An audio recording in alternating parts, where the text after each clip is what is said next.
ચલો હવે આની પછી હવે જો પેજ આપેલું છે એ હું તમને બતાવું છું. જુઓ તમે બધા અહીંયા આપેલું છે પત્ર લેખન મેં સંબોધન અભિવાદન ઓર સમાપ્તિ. બરાબર.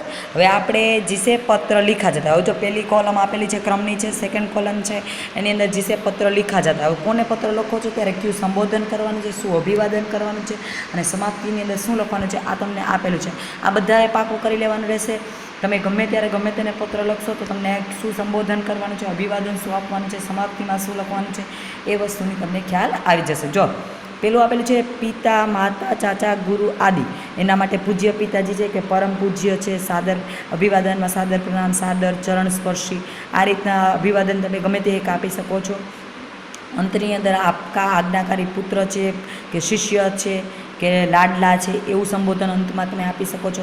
બડે ભાઈ કો, બડી બહેન કો, પુત્ર કો, પુત્રી કો, છોટે ભાઈ કો, મિત્ર કો, સહેલી કો, દુકાનદાર કો, મેનેજર કો અથવા અધિકારીને. જો છેલ્લે તમને આપેલું છે દુકાનદારને કે મેનેજરને કે અધિકારીને લખો છો તો ત્યારે આપણે સંબોધન શું કરીએ છીએ તો કે મહાશય છે, મહોદય છે.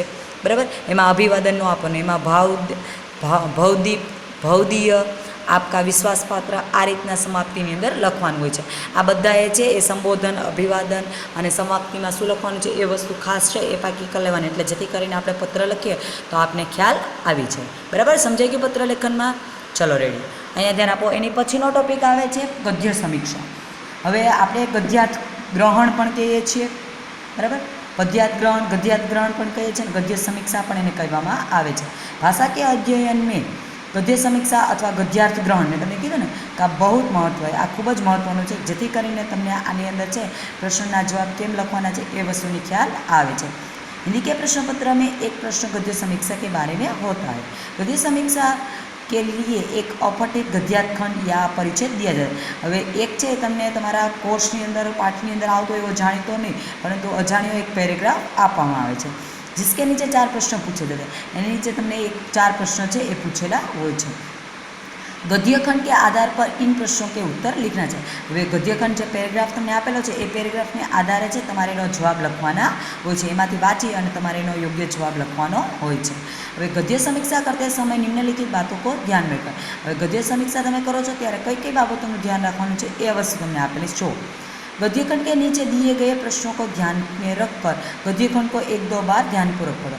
હવે જ્યારે તમે પ્રશ્નો પહેલાં વાંચી લો, બરાબર, પછી એને અનુરૂપ તમને જે પેરેગ્રાફ આપેલો છે એ પેરેગ્રાફ પહેલાં તો 1-2 વાર ધ્યાનથી છે એ શાંતિથી તમારે વાંચીને સમજવાનો રહેશે. બરાબર. प्रश्न के उत्तर गद्यखंड के किसी भी हिस्से में हो सकता है. गद्यखंड જે પેરેગ્રાફ આપેલો છે એમાં કોઈ પણ ભાગની અંદર એનો જવાબ છે, પ્રશ્નનો જવાબ એની અંદર જ હોય છે.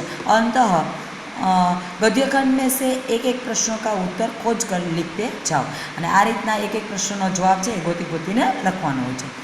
प्रश्नों के उत्तर गद्यखंड के आधार पर ही होने चाहिए. હવે પ્રશ્નનો જે જવાબ છે એ ગદ્યખંડ જે પેરેગ્રાફ આપેલો છે એને અનુરૂપ જ હોવો જોઈએ, કિંતુ ભાષા अपनी हो, परंतु भाषा છે એ તમારી વ્યવસ્થિત ભાષા હોવી જોઈએ. उत्तर के रूप में गद्यखंड के ही वाक्यों का सीधा उपयोग नहीं करना चाहिए. गद्यखंडની અંદર તમને જે વાક્ય રચના આપેલી છે બેઠે બેઠી વાક્ય રચના તમે એની અંદર મૂકી દો એ વસ્તુ કરવાની નથી, પરંતુ થોડી ઘણી ભાષા છે એ તમારી ભાષા એટલે ઘરની ભાષા આપણે એડ કરવાની વાત નથી થતી હો. હા, પરંતુ થોડા ઘણા શબ્દોને ફેરવીને તમારી રીતના તમારી ભાષાની અંદર છે તમારે એની રજૂઆત કરવાની હોય છે. બરાબર. चलो એની પછી આપેલું છે उत्तर में जितना अपेक्षित हो उतना ही लिखना चाहिए. હવે પ્રશ્ન તમને જે પૂછેલો છે હવે એનો જવાબ જેટલો આવે છે એટલો જ જવાબ તમારે લખવાનો છે. વધારાની કઈ વસ્તુ છે, પૂર્વ કોઈ માહિતી છે કે વધારાની ડીપમાં કોઈ માહિતી આપવાની થતી નથી. સભી ઉત્તર સરળ और સ્પષ્ટ हो. બધા જવાબ છે એ સાદી ભાષામાં અને સ્પષ્ટ ભાષામાં હોવા જોઈએ. વર્તની, વિરામચિહ્ન આદિ પર भी उचित ध्यान देना चाहिए. હવે જો વર્તની છે, તમારો વિરામચિહ્નો છે, આ ભાષા શુદ્ધ ભાષા હોવી જોઈએ. આ બધી બાબતનું ખાસ ધ્યાનમાં રાખવાની છે. गद्यखंड के मुख्य विचार या भाव के अनुसार गद्यखंड को उचित છે. હવે તમે પેરેગ્રાફ વાંચો એ પેરેગ્રાફ કઈ બાબતને લગતું, કઈ વિષયને અનુરૂપ એ પેરેગ્રાફ હતો એને અનુરૂપ છે તમારે શીર્ષક આપવાનો છે. એ પણ 1 માર્કના પ્રશ્નમાં પૂછાતો હોય છે. उत्तरों की लिखावट सुंदर और स्वच्छ होनी चाहिए. હવે જે તમે પ્રશ્નનો જવાબ લખો છો એની लिखावट સુંદર અને સ્પષ્ટ હોવી જોઈએ. સમજાઈ ગયું બધાને? ચલો રેડી. ચલો આપણે ગદ્ય સમય ગદ્ય ગ્રહણની અંદર આ જ રીતના પદ્ય ગ્રહણ પણ આ જ રીતનું હોય છે, જેની અંદર કાવ્ય આપેલું હોય છે અને એ આપણે ધોરણ 9ની અંદર આવે છે, બરાબર. તો તમને સમજૂતી સાથે સાથે આપી જ દો કે ધોરણ 9ની અંદર છે એ પદ્યાત ગ્રહણ આવે છે. એની અંદર શું હોય છે, કોઈ બી એક કાવ્ય આપેલું છે. હવે એ કાવ્યની નીચે આ જ રીતના પ્રશ્નો આપેલા હોય છે. હવે કાવ્યની જે પંક્તિઓ આપેલી હોય છે એ જ રીતના સીધો એ પંક્તિનો જવાબની અંદર એ સીધી પંક્તિ લખવાની નથી, પરંતુ તમારા જ વિચારની રજૂઆત કરી અને પંક્તિની છે સમજૂતી આપી અને એ રીતના એનો જવાબ લખવાનો હોય છે. અને પંક્તિ જે કાવ્ય આપેલું છે એ કાવ્યને યોગ્ય કાવ્ય કઈ બાબતને લગતું છે એને અનુરૂપ યોગ્ય શીર્ષક આપવાનું છે. ઘણી વખતે એવું પણ બની શકે છે ગદ્યાત ગ્રહણની અંદર પદ્યાત ગ્રહણની અંદર જે શીર્ષક હોય છે એ શીર્ષક તમારા કાવ્યની અંદર કે પેરેગ્રાફની અંદર આપેલું જ હોય છે, એને અનુરૂપ પણ તમે એ શીર્ષક પણ તમે લઈ શકો છો, બરાબર. ગદ્ય સમીક્ષા અને પદ્ય સમીક્ષા સમજાઈ ગયું બધાને. ધોરણ 9ની અંદર અને ધોરણ લગભગ 8ની અંદર પણ ગુજરાતી વિષયની અંદર તમારે આવે જ છે. સમજાઈ ગયું બધાને. ચલો આમાં કોઈને કઈ પ્રશ્ન? રેડી. ચલો એની પછીનો આવે છે અહેવાલ લેખન, બરાબર. હવે અહેવાલ લેખન છે એ વસ્તુ તમારે આવે છે. ચલો અહીં ધ્યાન આપો, હું વાંચું છું ધ્યાન આપો. હિન્દી કે પ્રશ્નપત્ર મેં અહેવાલ વૃત્તાંત લેખન, બરાબર. એને વૃત્તાંત એટલે જે ઘટના ઘટિત થઈ ગઈ છે ખાસ યાદ રાખવાની છે. હજી હું બોલું છું, ફરીવાર બોલું છું ત્યાં ધ્યાન આપો. જે ઘટના ઘટિત થઈ ગઈ છે, બરાબર, એની વિશે તમે અહેવાલ લખી શકો. જે ઘટના કોઈ બી પ્રસંગ છે એ અત્યારે ચાલુ છે કે ભવિષ્યમાં બનવાનો છે એની વિશે તમે કોઈ પણ જાતનો અહેવાલ લખી શકો નહીં.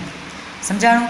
જો 5મી સપ્ટેમ્બર છે એ ટીચર ડે આપણે ઉજવ્યું છે. અત્યારે હાલમાં તમને બધાને ખબર જ છે કે ટીચર ડે વયો ગયો છે. તો અત્યારે એની વિશે તમે અહેવાલ લખી શકો. હવે ધારો કે તમે અત્યારે ઉનાળુ વેકેશન છે એ તમને એમ કીધું હોય 2020નું ઉનાળુ વેકેશન તમને કીધું હોય, બરાબર. સોરી 2021નું તમને કીધું હોય તો હજી 21મી સાલ આવવાની બાકી છે, આવેલી નથી. તો તમે એની વિશે તમે અહેવાલ લેખન કરી શકો નહીં, બરાબર. એટલે જે પ્રસંગ છે કે જે ઘટના છે એ તમે કોઈ બી વિશે તમે લખો છો તો એ પૂર્વ તમારે ઘટના ઘટિત થઈ ગયેલી હોય છે, પૂરી થઈ ગયેલી હોય છે, તો જ તમે અહેવાલ લખી શકો છો. हिंदी के प्रश्न पत्र में अहवाल वृत्तांत लिखने के बारे में एक प्रश्न पूछा जाता है, बराबर. एक प्रश्न पूछाई जाए છે. दिए गए विषय पर करीब 50 शब्दों में अहवाल लिखने के लिए कहा जाता है. 50 શબ્દોની અંદર તમને અહેવાલ લખવાનું કહેવા માંગે છે. અહેવાલ લખતી વખતે કઈ કઈ બાબતોનું ધ્યાન રાખવાનું છે જો તમને આપેલું છે ત્યાં વાંચવું એ ધ્યાન આપો. अहवाल लिखने के लिए दिए गए विषय को भली भांति समझ लीजिए. હવે જે તમને વિષય આપેલો છે, બરાબર, જેની વિશે વૃક્ષારોપણ છે, રક્તદાન છે કે પછી કોઈ બી અન્ય ટોપિક હોય, શિક્ષક દિન છે કે તમારા કોઈ સ્કૂલના આચાર્ય છે એનું વિદાય સમારંભ છે, કોઈ વિદ્યાર્થી ધોરણ 10ના વિદ્યાર્થીઓનું વિદાય સમારંભ છે, આ રીતના કોઈ બી ટોપિક આપેલો છે. હવે એ વસ્તુ તમને અહેવાલ લખવાનો કીધો છે તો સૌથી પહેલાં એ વિષય વિશે સારી રીતના તમારે સમજી લેવાનું રહેશે. अहवाल में केवल महत्वपूर्ण बातों का समावेश करना चाहिए. હવે જો અહેવાલ લખો છો એની અંદર એની શરૂઆત ક્યારથી કરવામાં આવેલી હતી, એની ટાઈમિંગ છે એ તમે જો લખો છો તો એ વસ્તુ છે.